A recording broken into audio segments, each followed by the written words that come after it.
Hey, Fanboy Nation. This is your pal Daffy Duck, and you're watching. We're watching Fanboy. A fanboy, etc. Fanboy Nation. I assume Tom.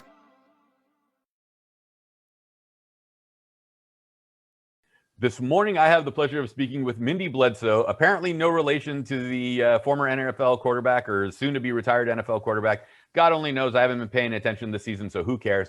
But today we're talking about the in-between, a classic-style road picture, only this time with people that have two different diseases interacting on this trip, who co-stars Jennifer Stone with type 1.5 diabetes. I had a friend that actually had that. So she would have only been the second person I've ever known to have that type of diabetes. So this is a very interesting take on everything. Mindy, how are you today? Good. Thanks for having me. Yeah. This is like, we've seen the Bob Hope road pictures. We've seen various takes on this, but now it's people with two different types of diseases. Your character has chronic fatigue, but I can't remember the exact name of it. Mindy, it's called complex regional pain syndrome. One more time and slower. Complex regional pain syndrome. That sounds awful. Just in the title. It is. It's not fun at all. I also have that in real life. So I was just about to ask. Yeah, Jen and I actually bonded over like our shared non-apparent illnesses, and thought it'd be a great idea to put it into a couple of characters for some representation on screen. We gotta get tired of seeing such doom and gloom surrounding the chronic illnesses. There's some happiness and hope in all of it too. It's not all silver lining playbook, so we get it. Yeah. Why the destinations of Portland, Oregon, and South Dakota? I mean, it's funny that Jen's character has to renew her driver's license, so she's got to go to the Midwest. And then, the sad part of you looking for your sister who passed away, or, trying to find where she's buried and things of that sort. These are heavy topics, but you still added humor to it. It's not a French film. That's the nicest way of putting it. No. I find humor in almost everything that is dramatic and drama filled. It's how I find balance in my life. I think anyone with any kind of chronic illness has to find the humor in everything in order to get by. So I would like to always put that into anything I'm directing. There is humor in the saddest things possible. So, and the scary things. I'm a terrible person to take to a funeral, or a great person, depending on what you want out of the situation. So I like to find the humor in inappropriate and things that tend to be sad and bring you down. Well, I'm going to take you to a Middle Eastern funeral with me, because I'll show you the exact moment when someone has to throw themselves on the coffin crying hysterically, and it's usually the person that hasn't seen the deceased in about 20 years. Oh, yeah. You definitely want me by your side on that one. Like, I normally do the countdown. I was like, all right, 15 minutes till somebody throws themselves on the coffin. Yeah. Wow, trauma. That's. I would turn to you and say thank you for bringing me to this incredible play. I love it. Oh, no. See, we lit, like, when COVID hit. Yeah. And all Middle Eastern people are like, eh. And people are like, what do you mean you guys are like, eh? I'm like, dude. Iraq, Lebanon, Syria, Israel, Iran, everything. I was like, we live in chaos. All you did was just add a heavier flu to chaos. We're okay. Don't worry about it. That sort of thing. Yep. Now, you worked with your husband on this, and we talked very briefly about Class Action Park, which we joked about having its own dark humor to it in a documentary. What's it like being the writer, the director, the producer, the gaffer, the cinematographer, and everything else? And then, well, your husband's the cinematographer on this, and then directing him, and kind of like, do you get all your home frustrations out on him while he's holding the camera as a cinematographer? And no. You forgot to feed the dog on top of all this? We met our first day of film class. We've been working together longer than we've been relationshiping together. So he's been my cinematographer on countless short films and music videos. We work incredibly well together.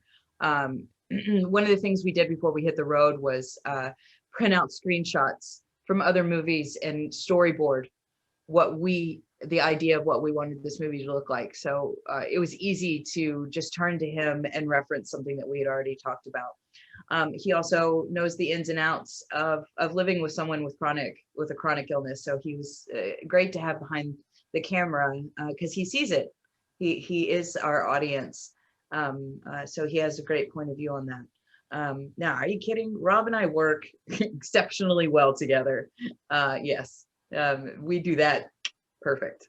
You know, because like I've asked people before, I was like, oh, what did your spouse think of this? Or like, what do they have to do with any of this? I can't believe you're even asking that. I was like, well, don't people usually run ideas with people that they've lived with for 15 years? So yeah, I mean, I understand as a woman who's, you know, who very much gets pushed to the side behind her man. No, Rob's such a huge part of it. And collaboratively, I love working with him. He's incredible, and he has got such a great mind. It wouldn't be this movie without him. So no, please ask away. He's so great. And like the way he's able to shoot the stuff for Clash Action Park is what helps his cinematography, even with this narrative. Like he's so good at capturing that documentary reality feel, but making it cinematic. Like, I mean, that's a blessing.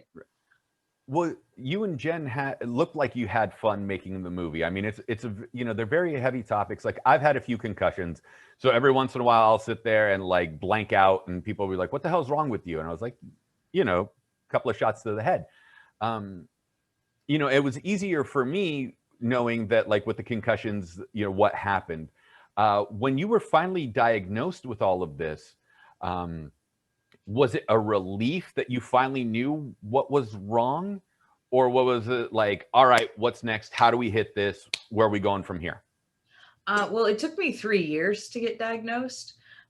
So having a name to something was probably the biggest relief I'd ever felt in my life, because CRPS isn't widely known. A lot of doctors don't even know about it. It's just, it's underreported.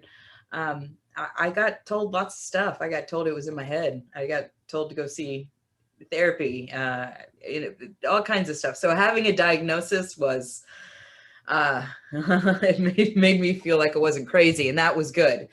But then began there was an uphill battle of trying to figure out how to manage it. And since there isn't a lot of research and there isn't that many people, it's about learning how to do it for yourself. There isn't a basic answer for every single person with CRPS. Everyone differs. So it's kind of a complicated disease. So it's always an uphill battle. But you know what? Getting that diagnosis felt good.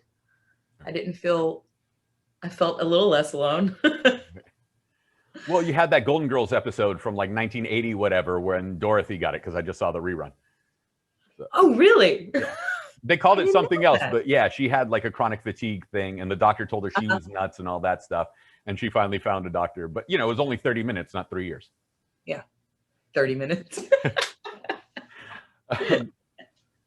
When you write a movie like this, and it's so close to Jen's life and your life, but caricature is not the right word. They're characters of your natural persona in dealing with these diseases. How difficult is it to divorce your real life situation from the cinematic situation? Because obviously it's heavily inspired by, you know, type 1.5 diabetes. That's what I'm going to refer to it as, because it has a specific name that a lot of people don't realize. Yeah. And then your situation, and then, you know, still divorcing, you know, who Mindy and Jen are, but then your characters have to deal with it in their own situations.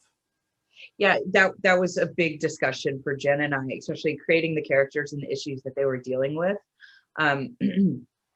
We needed to find that balance so it'd be easy to slip in and out of character, but not without it being us.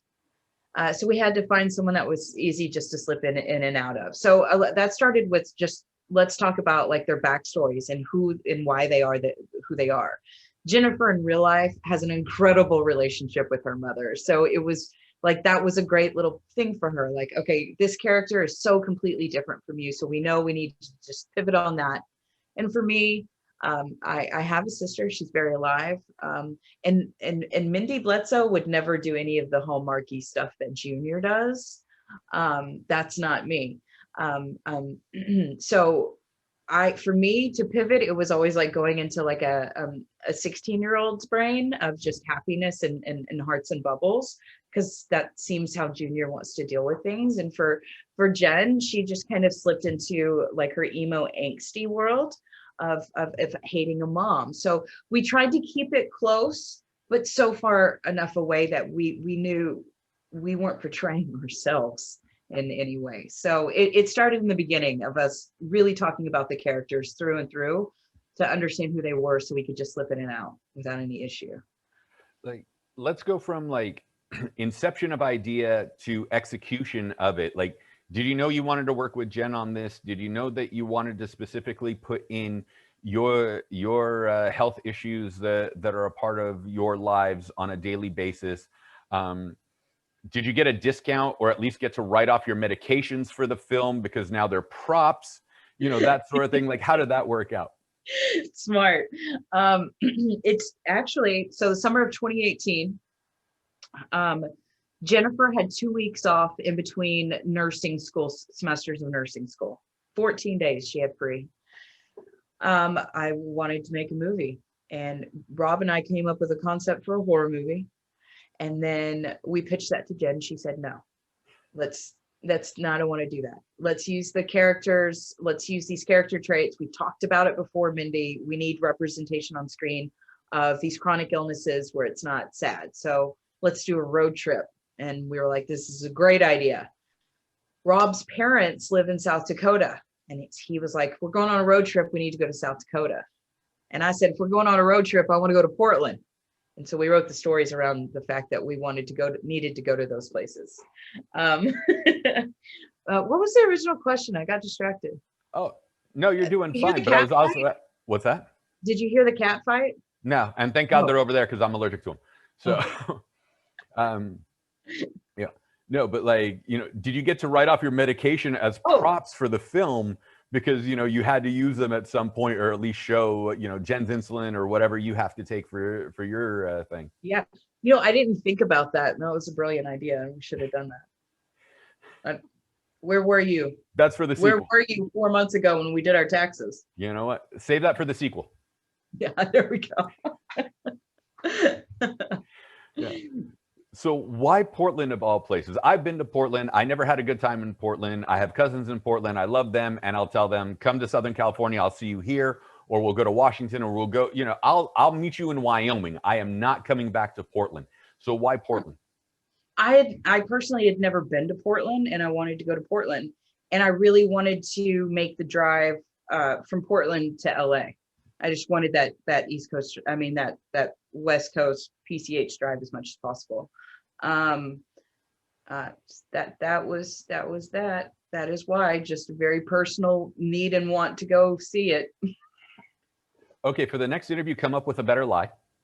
Better lie next time. Yes. You know, It'll I just want to do that so PCH fundamental. drive. I mean, come on, you're a writer, you're a director, you're a producer. A little bit better story than that. Oh yeah, I guess honesty isn't always good. You know, like I had a buddy, you know, back in junior high, we tried to figure out how he broke his collarbone, and he's like, I tripped in a gopher hole. I was like, man, you got to come up with a better story than that. So, you know, So what did it turn into? What's that? What did it turn into? Nothing. He kept telling the truth, and everyone kept making fun of him. I was like, see, you need a better life, pal. Better one. Yeah. So I'm glad your sister's alive. Yeah. What's a good reason? Well, because of that park. That park is ridiculous. There you go. Park. Yeah. You wanted to see the redwoods and all that stuff, not just the people. Yeah, I didn't. I wanted to see the redwoods. See, we'll build on it. You know, you and I will get together and we'll exchange some emails about how to develop the story. But flourish this story better. There you go. Now we have another like road trip picture from Portland to LA, or Portland to San Diego. It's your road trip to Comic-Con. That sounds good. Portland to San Diego. You know, when you're doing something like this and going to these places, and you know, there's always weird things that happen. Off camera, what were some of the quirkiest things that you ran into that you're like, God damn it, I really wish I was still filming, so this could have been like a bonus feature in the film? The first one that comes to mind is we're in Wyoming, I think, at that Little America, and it's got that slow-mo we're walking and we're licking the ice cream cones. Literally, I pull the ice cream cone down and I say cut, and my purse breaks. That is my character's purse, with my cell phone, everything inside of it, it all breaks. I wish we would have had that on camera, because I have to change her backpack for, if you notice, from that point on, you never see that purse again. And she suddenly just starts wearing a backpack for the rest of the movie. I really wish I would have had that on camera. I really do, because that would have been just another fun junior moment to happen. We were lucky that when weird random things like that happen, they immediately got incorporated into the film. That's the one that we weren't rolling for, and I was pretty sad about that. Yeah. Did I answer? Yeah, that would definitely suck. Yeah. All right. So, you mentioned your sister's very much alive. Yeah. And I presume you get along, because you said she was alive. It's not like the relationship that Junior had with her sister in the film.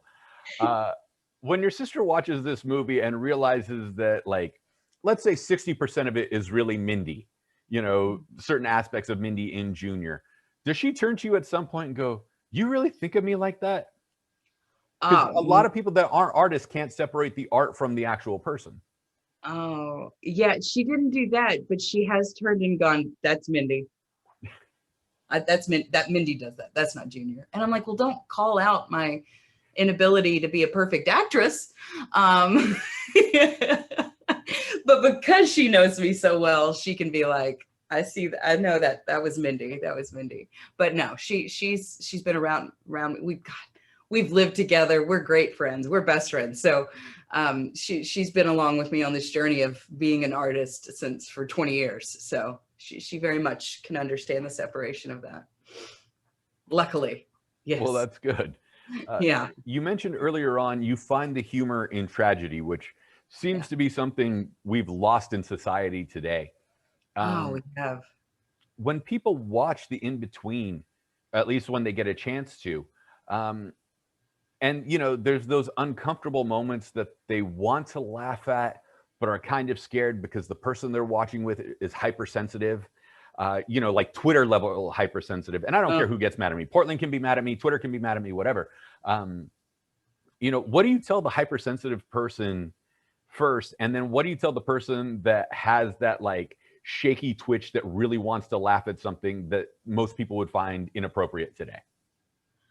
Well, for the person that is sensitive, I completely understand. We all have our things. We all have our triggers. I hope I'm not triggering you. And if I am, please step to the side and look that it wasn't aimed at you.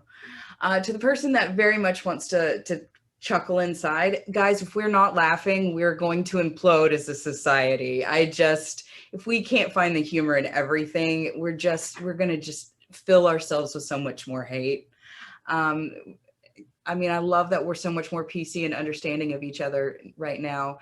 It's just that the pendulum has swung from one end so far to the other, and I think we'll settle back down, and some inappropriate laughter will be welcome again. Because gosh darn it, I need more Harold and Maude on film. We need these filmmakers that find the humor in death and it not be the worst thing in the world. I know. And with that, Mindy is running for District 11 of South Dakota. She hasn't declared a party yet, so she's running as an independent because she's been very diplomatic in her answer with this.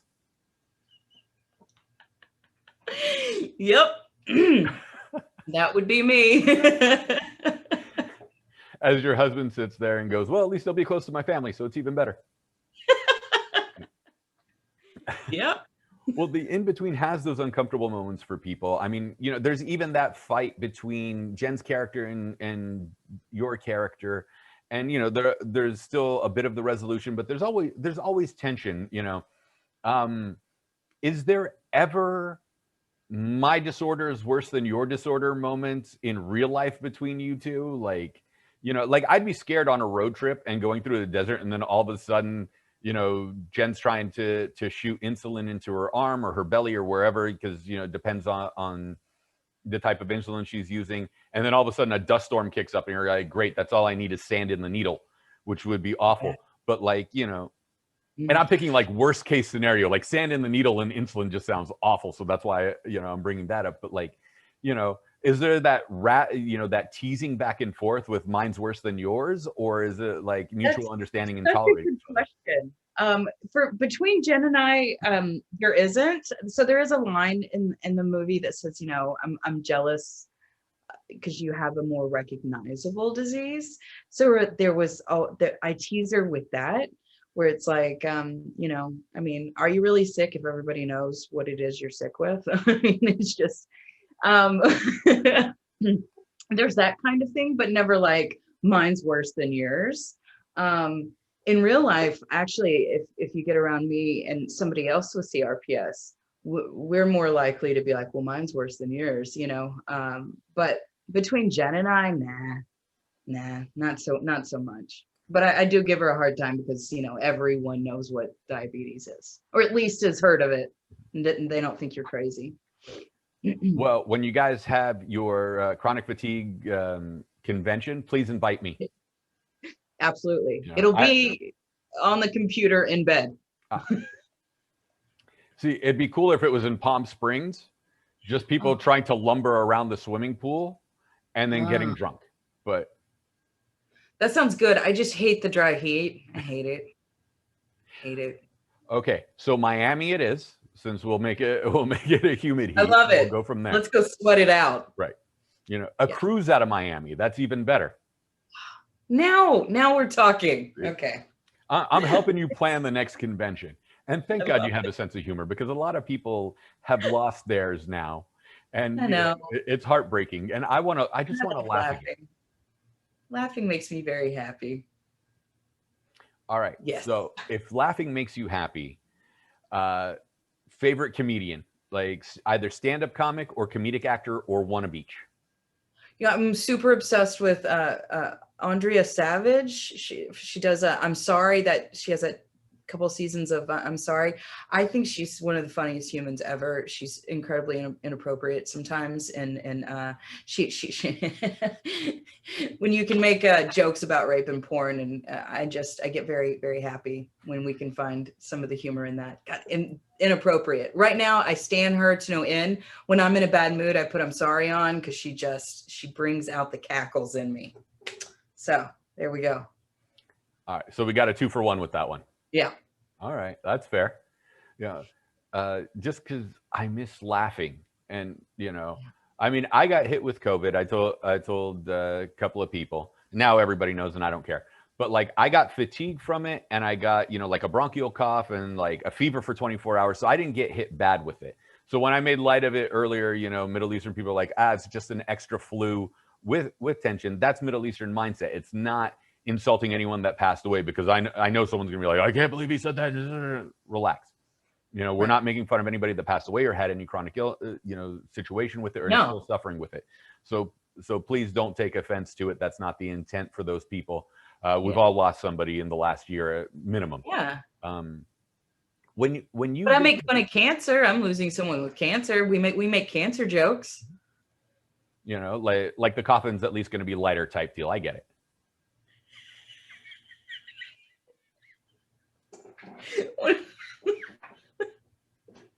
Okay. Inappropriate. Let me get in trouble so you don't have to with that one. I like it. All right. You have that film career to worry about. I'm not there yet. And when I write my masterpiece of a Hallmark Christmas movie, I'm just gonna have a pen name anyway. So. Oh my God. I can't wait to watch this Hallmark Christmas movie where everyone dies. That's the Lifetime movie. Oh, yeah, right. The Hallmark one. Drama. Right. The Lifetime Christmas movie is where everybody has to die.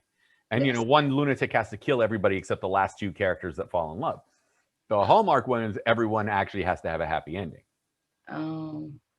But who defines the happy ending? Maybe I would say Hallmark, because they're going to want a sequel at some point. Oh, well, they say that there's life after death. And that's the Hallmark spin after everybody dies in the Lifetime movie. So, see, we're working this out. We are. You guys give us a call when y'all want this script, okay? I think we can bust it out in a weekend, 2 tops. let's give it 2 weekends. You know, we need at least 3 edits. Yeah. Yeah. You know, you know, the in between, you know, you hyphenated it, which a lot of people would probably not have, because you know they don't understand grammar. Uh-huh.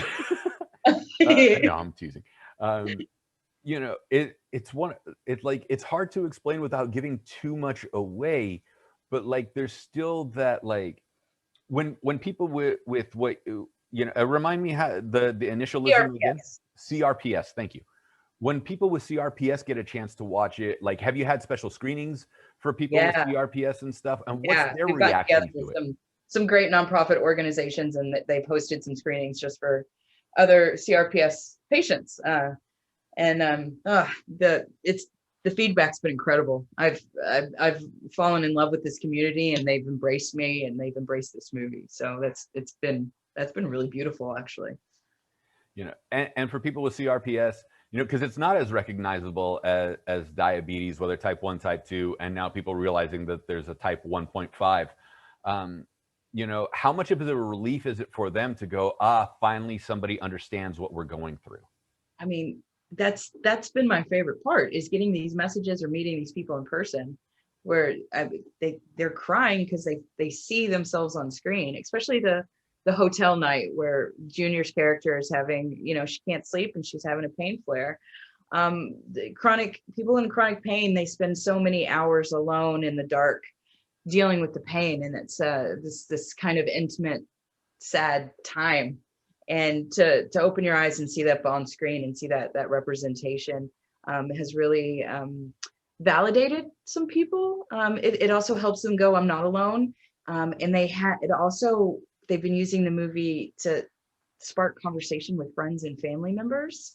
I think when people see something on screen, it does become more real for other non-believers, I guess. So, that's why I'm back to big on the representation of hiring people with the illnesses, putting those people on screen so we can have more authentic representation of any kind of chronic illness or any mental illness, anything. The more we talk about it, the easier it is. And then we can start making fun of it and laugh about it instead of us being so sensitive. We're so sensitive because we don't talk about anything. And, our feelings are all on our sleeves instead of just being like, all right, we all know I'm in pain all the time. I'm going to laugh about it. And I'm going to, call it a little fuck face. Let's all go fall in line with me. So, the more we talk about it, the more laughter we can have. All right, so let's talk about it real quick, because for those of us that aren't familiar with it, like I've had several injuries. And so if the weather gets under 65, my knees are popping and I know it's going to be bad. And I'm like, I'm not going to be able to walk today. With your situation, the chronic pain, is it like a tingling? Is it muscular? Is it, what's it called? Nerve, like, does it feel like nerve damage? Pain? Like, yeah, like how does that feel? So imagine getting your blood pressure taken, okay? And since it affects my arms, I'm going to use this as an example.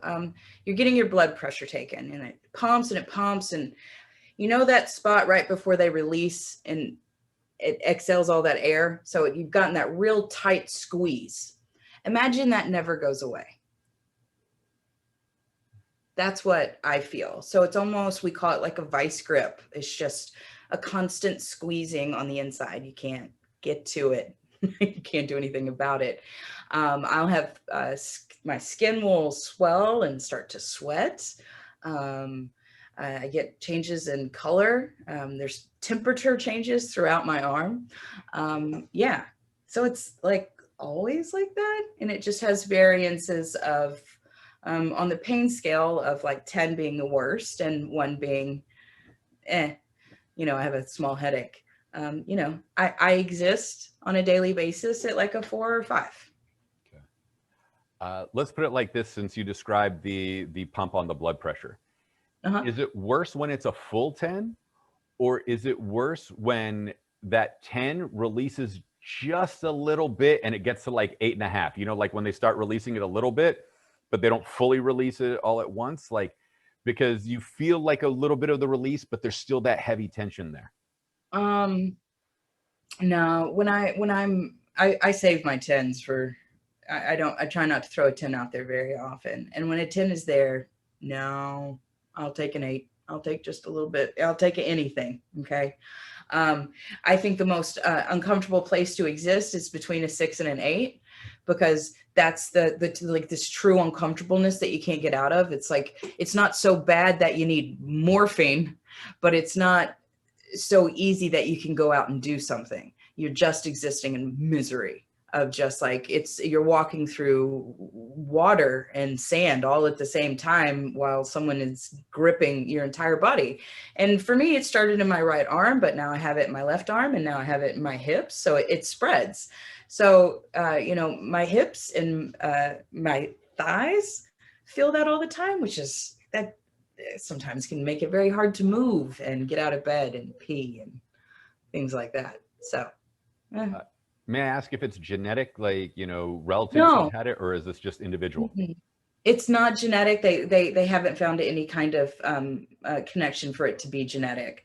They assume that some people are predisposed for it, but they really can't figure out who and why it happens. So I have type 2, and there's type 1 and type 2.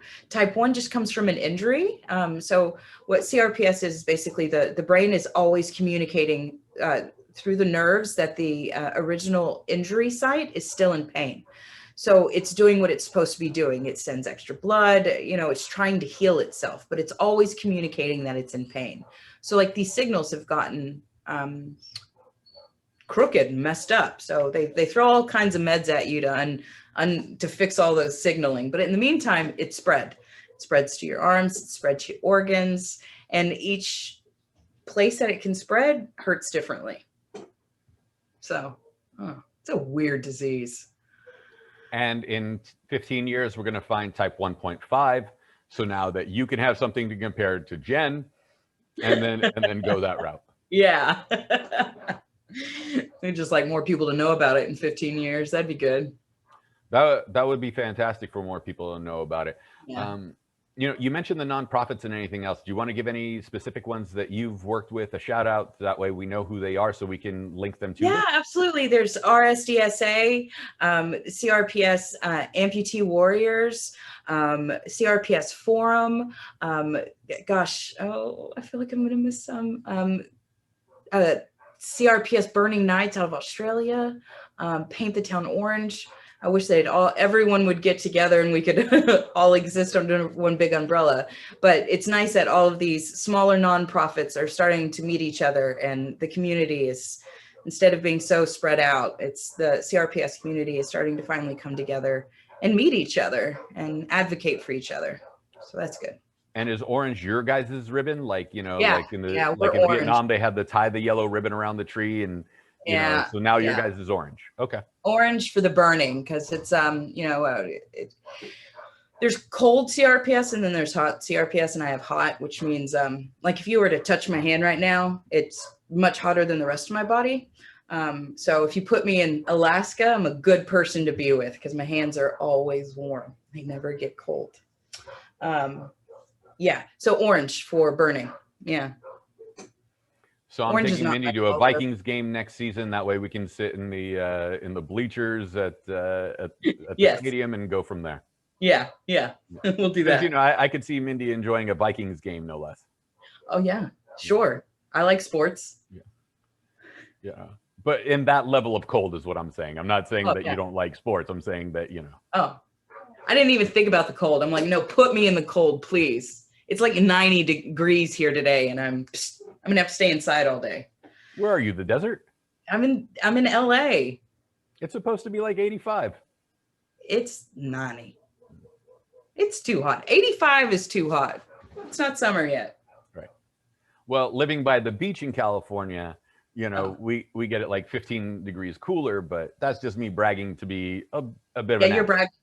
Yeah. I'm not close to the beach. I'm in downtown. It's hot.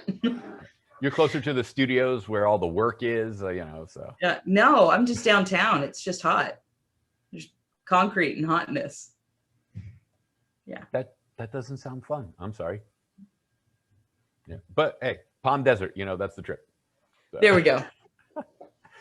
So Mindy, before I let you go, the in between deals with all sorts of things, you know, humor, laughter, tragedy, disease, disorders, road trips, you know, a million things rolled into this film that's a little over 90 minutes, or is it a little under? I didn't check Under the timeline. 78, a tight 78.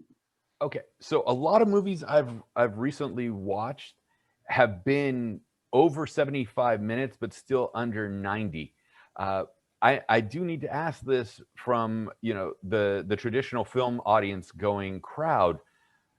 When you can turn it into a tight 75+ minute movie and still tell a cohesive story, is that kind of like a middle finger to the industry where it had to be 90, 110, 120, you know, 9 hours if it's a Lord of the Rings director's cut, you know, that sort of thing? Or was there any pressure to go like, we need that extra 15 minutes to hit the 90+ mark? I always knew I wanted it under 90. Because the story didn't lend itself to needing to be longer than that to start with. And yeah, I get confused on why we have these like, it should be 90, it should be 110, it should be this, and it shouldn't be that. I think we should just tell a story in the amount of time it takes to tell it. And if we're going to decide if something's going to be, if it needs to be a feature length that has to be over 60 minutes, okay, fine. I'll stick by that rule. But as everything else, I'm just not a fan of. Like, the story is as long as it is. Like, that's how it came out. Why are we putting parameters on creativity? It's weird. You know, you didn't get any extra mountainous shots, no Mount Rushmore or any of the extra stuff that way. No, we'd have to go further north to have gotten Mount Rushmore. So that didn't make it in. We didn't have time. and not your favorite Portland brewery. So, you know. No. Mm-mm. Did I even drink at the brewery in Portland? I don't remember. Well, I'll let you. 20 pages in 2 days in Portland, so it was a whirlwind. All right. Well, I'll let you in on this. Orange County is the second largest brewery community in California. San Diego's first, Orange County second. So once things open back up June 15th, yeah, bring Rob. Uh-huh. I'll send you a list of the breweries in Orange County that we could do a pub crawl with, and then we'll go hit a few of those up. Oh, that sounds, I love that. Yeah. June 15th, right? June 15th, the masks come off in the state of California. So, you know, maybe like we'll give it right after 4th of July. That way, like all the drunks and the crazies could have their first 2 weeks. Yeah. And then like all the firework crazies can be done with their stuff. So like right after 4th of July, we'll do it. Oh my God. I'm in, Robert. Let's do it. All right. Perfect. All right. So the In-Between is available on DVD and VOD right now. Usual Suspects, iTunes, Amazon Prime, everything else. I recommend getting the Blu-ray because there's always bonus features that you know end up on the cutting room floor that you don't get to watch on Amazon. Before I let you go, some of your favorite outtakes that ended up as bonus features that you wish could have fit the narrative of the film. I can't tell you. Okay, hint. I'll tell you this, that Jen and I did just record the commentary. She and I did that together, and it will be on the Blu-ray, and it's funny. We are funny. We had to take a couple of pauses. I think you guys will enjoy that the most. Couple of pauses, couple of pee breaks, couple of pill popping or insulin shot moments because, you know, you got to stay healthy. Well, you have to hear all of Jen and I's stories. I mean, it goes so fast and we're trying to tell every story and then we just go all over the place. It's good stuff. Please tell me there was a bowl of like Hershey's Kisses or Snickers bars or something there just to keep everybody's blood sugar up. Always. Always. And chips. Okay. Because chips have to If you're crunching through the whole thing, that would be even more funny. That's like the secondary director's commentary.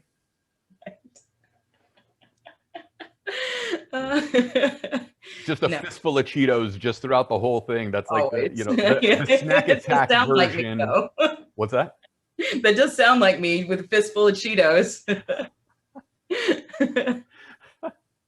Mindy, where can we find you and the film on social media so we can connect, and people that have these situations and want to learn more about what you're going through? can connect with you and the film and go about it? Yeah, well, you can find me on Instagram or Facebook by my name, Mindy Bledsoe. And you can find the movie inbetweenmovie.com. Instagram and Facebook is inbetweenmovie 2019. Super easy. And Jennifer Stone, follow her by her name also. She's got the blue check mark. You can find her. All right, that'll be easy because I was like, Jennifer Stone's kind of a popular name, so it's going to be hard to like find her amongst the other 40,000 in the United States. Well, she's got that blue check mark. It helps. Okay. You know, well, at least if she's got the blue check mark on Twitter, we know to go argue with her about politics over there. Yeah, exactly. Exactly. In 240 characters or whatever the number is now. Or less. Yeah. Well, you got to add that link in there too. So, you know. Right. Does the link count as characters? I'm not sure, maybe, but you know, we're teasing about it. So we got to have fun and make fun of everything because this is a very heavy topic film, The In-Between, and we have to have a sense of humor about what we're all going through. My joints, my head concussions, you know, my head, where else am I going to have a concussion? My concussions, your health issue, Jen's health issue, everybody else, you know, we're all sick one way or the other. Exactly. We all are. We all have a something. Yeah. You know, and then we're just going to point the finger at Rob because he's perfectly healthy, except, you know, maybe his right shoulder is stronger than his left shoulder because that's where he carries the camera the whole time. Because I'm assuming he's 90% of the population and right-handed. Yep. You nailed it. That's exactly everything about Rob, too. Perfect. Well, Mindy Bledsoe, thank you for your time. The In-Between is available on DVD. Blu-ray's coming out soon with the director's commentary. It's on VOD, all the usual suspects, iTunes, Amazon, everywhere else you can find it. It's nice way to put it is a dark comedy in a sense, you know, or at least a comedy in the face of tragedy. Yeah.